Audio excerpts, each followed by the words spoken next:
O estado do Paraná tem mais de 400 quilômetros de fronteiras com dois países vizinhos do Brasil, o Paraguai e a Argentina.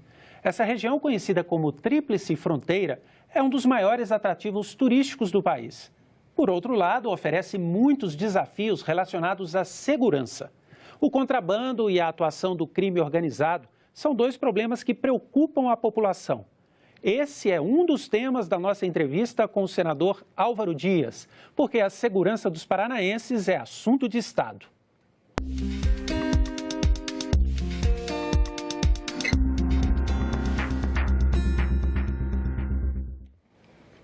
Bom, eu estou aqui com o jornalista Jefferson Dalmoro, da Rádio Senado, que participa do programa Assunto de Estado. Senador Álvaro Dias, muito obrigado pela presença aqui no nosso programa. Um prazer. Vamos falar do Paraná. E falar do Paraná é sempre bom. Exatamente. Senador, recentemente a Justiça determinou que a União, que o Estado brasileiro, prepare um programa para ampliar a segurança ali naquela região da fronteira do Paraná, com o Paraguai, também com a Argentina, mas sobretudo o Paraguai. Esse problema da segurança ali, de fato, é um problema sério que demanda esse tipo de programa? Olha, primeiro dizer que a Tríplice Fronteira deve ser considerado como patrimônio da humanidade, né? Porque lá é uma região de atração turística, né?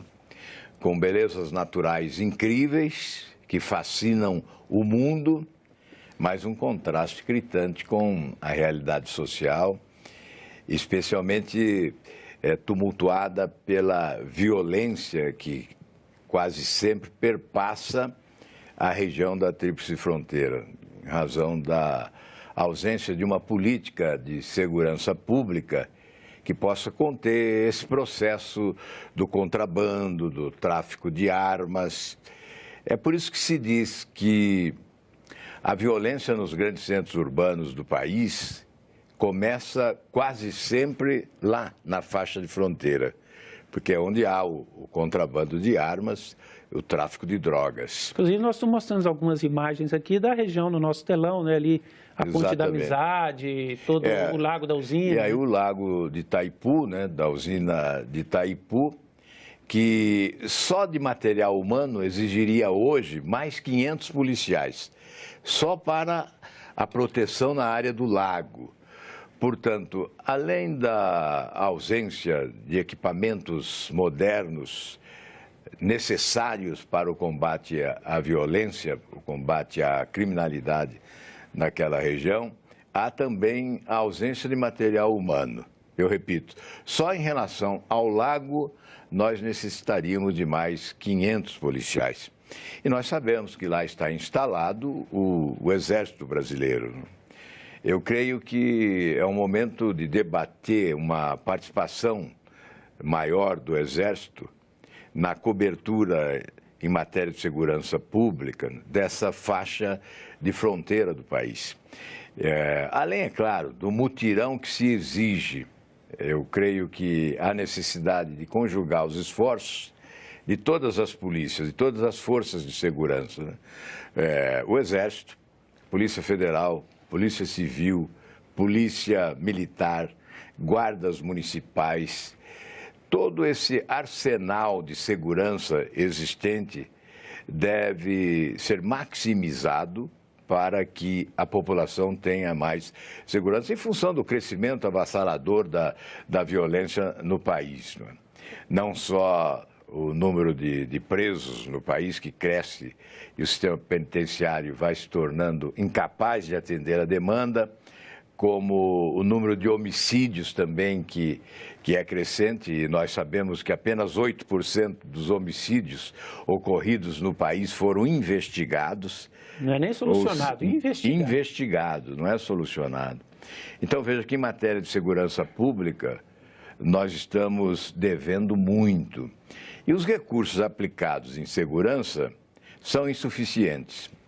Aliás, quando se fala em resolver problemas, né, faz-se primeiro o diagnóstico, revela-se qual é o problema. Aí você discute o que deve ser feito. E depois vem o mais importante, como fazer. O que nós verificamos é que, se você vai ao Ministério da Justiça, existem recursos provisionados para a segurança pública, para o sistema penitenciário ou para outras áreas da segurança pública, e esses recursos não são aplicados. A execução orçamentária também nesse setor, que é fundamental, que é essencial para a população, o setor de segurança pública, é uma execução lastimável. Então, quem sabe 20% dos recursos provisionados no orçamento da União são alocados verdadeiramente para a segurança. Fato que me levou, inclusive, a apresentar no Senado um projeto de lei que torna crime de responsabilidade a que estariam sujeitos o presidente da República e o ministro da Justiça se os recursos consignados do orçamento da União para segurança pública não forem aplicados de forma completa, forma integral. Como garantir essa aplicação quando se fala em redução de arrecadação? A redução da arrecadação não ocorre, né? Tanto é que o governo não quer uma reforma tributária porque está muito satisfeito com o que arrecada. Nós é que estamos insatisfeitos com o que pagamos de impostos e estamos também insatisfeitos com a forma com que aplicam os recursos que são nossos. Aliás, é bom dizer, não são recursos públicos, são recursos do público. Do contribuinte. É o público brasileiro que deposita na conta do governo aquilo que é chamado dinheiro público, né? Na verdade, é um dinheiro do público pessimamente aplicado, sem o necessário estabelecimento competente das prioridades. Não há, portanto, aquela indispensável relação custo-benefício do investimento realizado. O que há é o desperdício. Os governos se tornaram perdulários porque engordaram. São máquinas que cresceram de forma exorbitante na contramão da modernidade. O que se exige é o enxugamento da máquina pública e o que ocorreu nos últimos anos foi exatamente o engordar da máquina pública através de uma relação de promiscuidade do Poder Executivo com o Legislativo, especialmente, com avanços para o setor privado, estabelecendo o propinoduto como o caminho para a cooptação do apoio político partidário, sobretudo no Congresso Nacional. Isso esvazia os cofres públicos, debilita a capacidade do poder público investir de forma construtiva em setores essenciais como saúde, educação e segurança pública, o tema que nós estamos tratando agora. Para a gente, voltando para a questão da fronteira, a Polícia Federal mapeou só no Lago de Itaipu mais de 3 mil trilhas ou portos clandestinos, que são usadas para fazer o contrabando do Paraguai para o Brasil. Fronteira a gente sabe que envolve dois países, né? No caso, Brasil e Paraguai. E, nesse caso, o Mercosul, o que aproxima ainda mais os dois países. Como fazer para que o Paraguai também trabalhe no combate ao contrabando e seja essa uma atuação binacional, no caso? Olha, há contratos que foram celebrados com o Paraguai desde o período autoritário, tanto do lado de lá quanto do lado de cá, que devem ser revistos. Uma reciclagem em relação aos tratados estabelecidos entre os dois países e uma revisão em relação ao Mercosul. Nós sabemos que há possibilidade de uma integração entre os dois países para se instalar um sistema de inteligência que vai certamente vasculhar os desvios existentes em matéria de segurança pública na faixa de fronteira, facilitando o combate à corrupção. Nós temos, por exemplo, o delegado da Polícia Federal, o delegado Mesquita, que hoje é secretário de Segurança Pública do Paraná, que atuou na inteligência da Polícia Federal, que tem propostas interessantes para esse sistema de inteligência na faixa de fronteira, da tríplice fronteira, né, exatamente para tornar mais eficiente o combate à criminalidade naquela região. Queria trazer um dado aqui, senador, do contrabando, que é um problema também de segurança. Ali no Paraná, só o contrabando de cigarro, nós estamos mostrando aqui na tela. Né? O contrabando Olha de só, em cigarro 2011, todos os cigarros consumidos no Brasil, 20% vinham do contrabando no Paraguai. 2016, 45% do cigarro consumido no Brasil vem do Paraguai, um prejuízo de 6 bilhões e meio. Esse é um problema sério, o contrabando? Seríssimo. Aliás, nós assistimos ali cenas espetaculosas, né?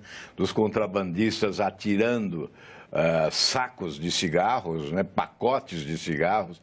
Pelo rio, né? Pelo rio, e lá mergulham os que são contrabandos. Não seria muito fácil controlar um contrabando que é feito assim à luz do dia? Fica a impressão que é muito fácil controlar, né? E que há uma condescendência. Talvez falta de material humano, né? De equipamentos. Mas eu creio que é possível melhorar e muito a segurança na faixa de fronteira e certamente, ao tornar mais eficiente o combate à criminalidade na faixa de fronteira, nós estaremos reduzindo os índices de criminalidade nos grandes centros urbanos do país. Agora, a faixa de fronteira tem um outro problema, quer dizer, os problemas se acumulam, né? Porque o contrabando se fala desde os anos 90 ou antes disso, mas existe agora a atuação de facções criminosas aliadas a grupos terroristas, como o Primeiro Comando da Capital e o Hezbollah. Isso já é identificado pela própria Polícia Federal, por órgãos, inclusive, dos Estados Unidos. Como é que o Brasil atua nesse caso, senador, e qual o papel do nosso país, da segurança, da inteligência brasileira, em atuar nessa situação também? Olha, eu tenho receio apenas de que ocorra exagero em relação a essa questão para comprometer o turismo regional. Certa vez eu estive em Nova York e li uma matéria assustadora, perturbadora mesmo, no New York Times, dizendo respeito exatamente à Foz do Iguaçu e à nossa faixa de fronteira, comparando a das regiões mais perigosas do mundo. Então, esse exagero trabalha contra os nossos interesses. Eu, sinceramente, não creio que essa região seja um risco em relação ao terrorismo internacional. Mas não creio também que deva existir descuido da parte das autoridades constituídas, tanto de um país quanto do outro. No caso, tanto do Paraguai quanto do Brasil. E também da Argentina, porque estamos ali na mesma confluência, né? Acho que há um exagero em relação a essa questão. Até hoje não apontaram nenhum núcleo de terroristas naquela região. Até hoje não se apresentou o chamado terrorista naquela região, mas se fala sempre disso. Principalmente financiamento, né? Exatamente. O que tem que haver é o cuidado, é a atenção do poder público em relação a essa questão do terrorismo, que, obviamente, é uma responsabilidade do poder público. Senador, eu queria que nós mudássemos agora um pouco de assunto, falamos de segurança, para tratar também da situação dos municípios paranaenses e do próprio Estado em relação à questão fiscal, sobretudo. O Tribunal de Contas do Estado do Paraná fez um alerta recente de que 65% dos municípios têm hoje gastos com servidores acima daquilo que é previsto pela Lei de Responsabilidade Fiscal ou admitido pela Lei de Responsabilidade Fiscal. Qual que é a análise que o senhor faz hoje da situação fiscal dos municípios paranaenses e do próprio governo do Estado? Olha, antes disso, eu peço permissão até para dizer que aquela região da Tríplice Fronteira, além de necessitar da presença do poder público na área de segurança, necessita da presença do poder público com ações, com políticas públicas compensatórias, porque é uma região que se sacrifica para preservar o meio ambiente. Sim. Aquilo é um patrimônio da humanidade e, portanto, deve ser responsabilidade não só da administração municipal, da administração estadual, da administração federal, mas do mundo. O mundo tem que oferecer a sua contribuição nessa tarefa da preservação ambiental. Mesmo porque é a região que recebe turistas internacionais, só perdendo para o Rio de Janeiro no Brasil. Exatamente. A confluência de turistas internacionais, dos admiradores do turismo ecológico, é enorme naquela região. E nós tentamos aqui no Senado apresentar propostas como a instituição de um fundo de recuperação econômica de Foz do Iguaçu, como compensação para o alagamento de Itaipu e a preservação de toda aquela floresta, não é? Apresentamos também um outro projeto de lei criando naquela região as facilidades para a exportação, não é? Uma zona franca. Zona de processamento e exportação. Não seria uma zona franca, seria a zona de processamento e exportação, com facilidades tributárias para incrementar a instalação de empreendimentos na região. Com a vocação natural para o comércio externo, né, em função da localização geográfica, nós estaríamos oferecendo compensação exatamente aquilo que a região perde em função da sua característica de preservação ambiental e também em razão da instalação da grande usina de Itaipu. Agora, em relação aos municípios, eu fui o relator da Lei de Responsabilidade Fiscal e foi certamente uma conquista histórica que mudou o conceito da gestão pública no país. Não fosse a Lei de Responsabilidade Fiscal, a tragédia da administração pública brasileira seria maior do que é a de hoje, em que pese o fato de termos aí um déficit declarado de 159 bilhões de reais neste ano, déficit da União. Mas esse déficit vem lá de baixo, os municípios e os estados brasileiros. Desde a Constituinte de 88, a União repassa responsabilidades aos estados, encargos aos estados. E não houve o repasse equivalente de recursos para atender às demandas que surgiram. Ao contrário, depois de 88, nós tivemos a edição das contribuições sociais. São impostos com outro nome. Ao invés de imposto, denominamos de contribuições sociais. E por essa razão, não são esses recursos compartilhados na constituição do fundo, do estado e do município. Ficam só com a União. Ficam com a União. E representam 56% do total da receita pública no país. O restante, 44%, portanto, né, são distribuídos, outra vez, entre União, estados e municípios. Portanto, a parte do leão fica nos cofres da União. Nós já tentamos mudar essa realidade aqui com projetos que nunca são aprovados, em razão desse sistema presidencialista de força que coloca o executivo com mão grande sobre o legislativo. Embora parlamentares se denominem municipalistas, eles acabam sempre rezando pela cartilha da União e não do município. E embora o Senado seja representante dos estados. Dos estados. E também isto, embora a Câmara seja representante da população, e portanto a população está nos municípios, e o Senado sendo representante do Estado, prevalece sempre a determinação da União, o interesse da União. Então, a reforma do sistema federativo é uma grande reforma. O Brasil está à espera de grandes reformas e certamente a reforma do sistema federativo deve ser, se não o carro-chefe, porque eu considero a reforma do Estado carro-chefe, mas a reforma do sistema federativo vem logo a seguir com uma reforma primacial, sobretudo restabelecendo justiça distributiva dos recursos públicos, né? E, obviamente, uma reforma do sistema federativo que acompanha uma reforma tributária. Esta é uma grande reforma. Por que não há empenho, por exemplo, do presidente Temer, do governo da União do ministro da Fazenda, Meirelles, porque o governo está satisfeito com o que arrecada. O governo arrecada muito e teme perder receita num primeiro momento. Não há visão estratégica de futuro. Se houvesse, certamente essa reforma tributária já teria ocorrido há muito tempo, porque a redução da carga tributária vai fazer a roda da economia girar com mais força e o Estado vai arrecadar mais. A população vai pagar menos impostos, mas com o incremento do crescimento econômico, o Estado vai arrecadar mais. Eu vou dar um exemplo.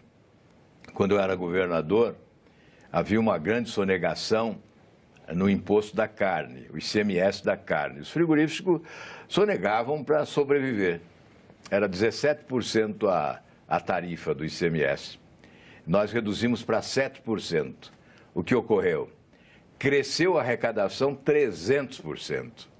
Então, eu imagino que a receita pública no Brasil crescerá de forma extraordinária se nós adotarmos um modelo tributário compatível com a modernidade, capaz de fazer com que todos paguem, mas paguem progressivamente.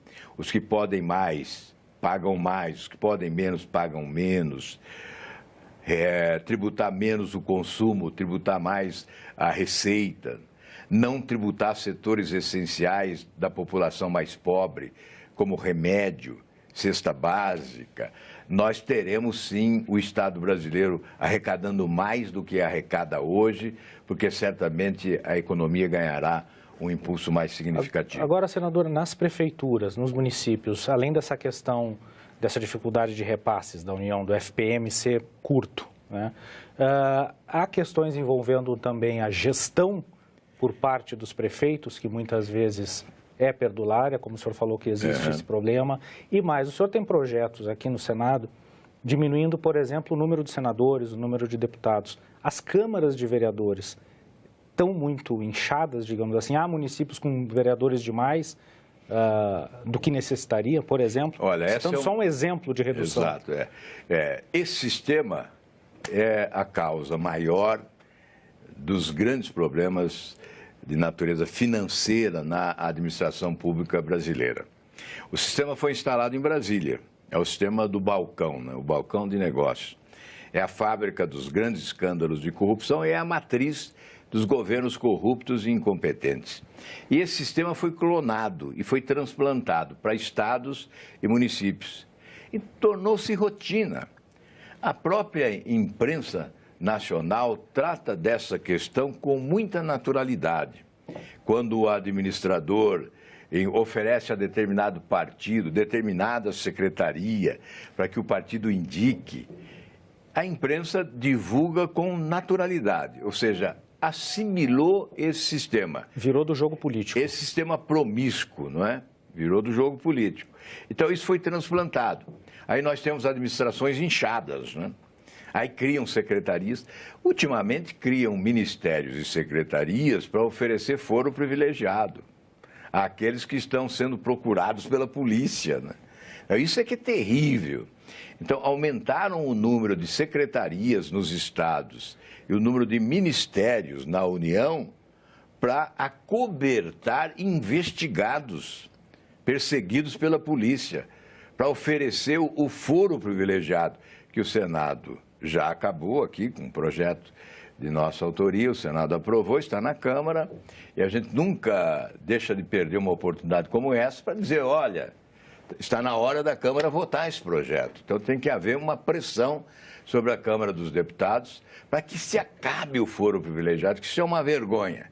Fugir um pouco do tema, porque eu acho que justifica. Sim. Na verdade, esse sistema, sim, nós estamos propondo já desde 99 a redução do número de políticos, na verdade, ocupando mandatos, né? Seria reduzir o Senado em 1/3, ao invés de 3 senadores por estado, 2, reduzir a Câmara dos Deputados em cerca de 20%, restabelecendo a proporcionalidade da representação popular, porque hoje é uma representação equivocada, distorcida, inautêntica, né? Porque há estado Roraima, né? Um parlamentar representa 50 mil habitantes. Lá em São Paulo, um parlamentar representa mais de 600 mil habitantes. E a Câmara dos Deputados é a representação do povo. Então, as bancadas devem ser proporcionais ao número de habitantes de cada unidade da federação. Essa distorção vem desde 77, com o pacote de abril do sistema autoritário. Então, essa redução no Senado, na Câmara, vai também às assembleias legislativas e às câmaras de vereadores. Nós teríamos um legislativo mais enxuto. Quando eu falo em reforma do Estado, portanto, em refundação do Estado brasileiro, eu falo em reformar o Executivo e também o Legislativo.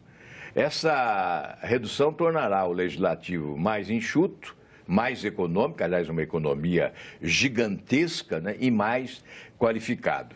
Além disso, é preciso combater e eliminar os privilégios das autoridades, que começa na legislação, que diz respeito ao sistema criminal, né? Então, aí vem o foro privilegiado, vem a questão da convalidação da prisão do parlamentar.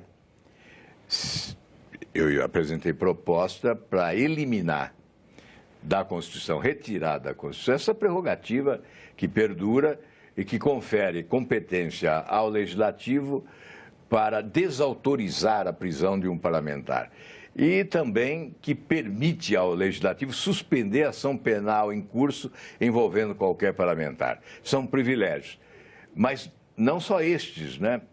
É preciso também eliminar outros privilégios, que são considerados privilégios. Por exemplo, eu sou lá do Paraná, nós estamos falando do Paraná. Eu sou ex-governador. Há 26 anos, eu tenho o direito líquido e certo de receber a aposentadoria de ex-governador, que é o salário teto. Nesses 26 anos, eu teria recebido já mais de 10 milhões de reais. Eu abri mão, eu não recebo. Sou o único a não receber, entre ex-governadores e viúvas de ex-governadores que recebem. Eu não recebo, porque acho que para discutir, por exemplo, reforma do Estado, reforma da Previdência, nós temos que ter autoridade. E, obviamente, se eu recebo uma aposentadoria que é considerado pela sociedade, embora seja no meu caso, direito líquido e certo, porque antecede até a Constituição de 88, é um direito líquido e certo, indiscutível, mas eu não recebo exatamente em respeito às pessoas que acreditam que existe aqui ainda nesta casa gente de bem. Como também abro mão, e isso custa caro, isso significa reduzir patrimônio pessoal, né? Você acaba dilapidando o seu patrimônio para atender às suas despesas do dia a dia.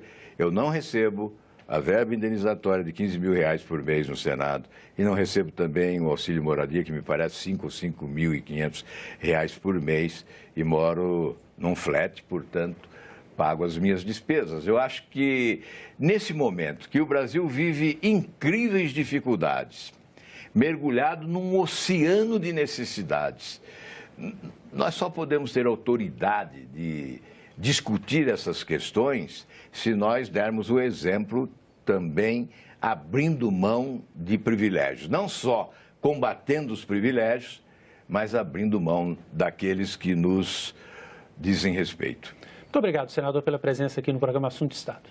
Eu é que agradeço.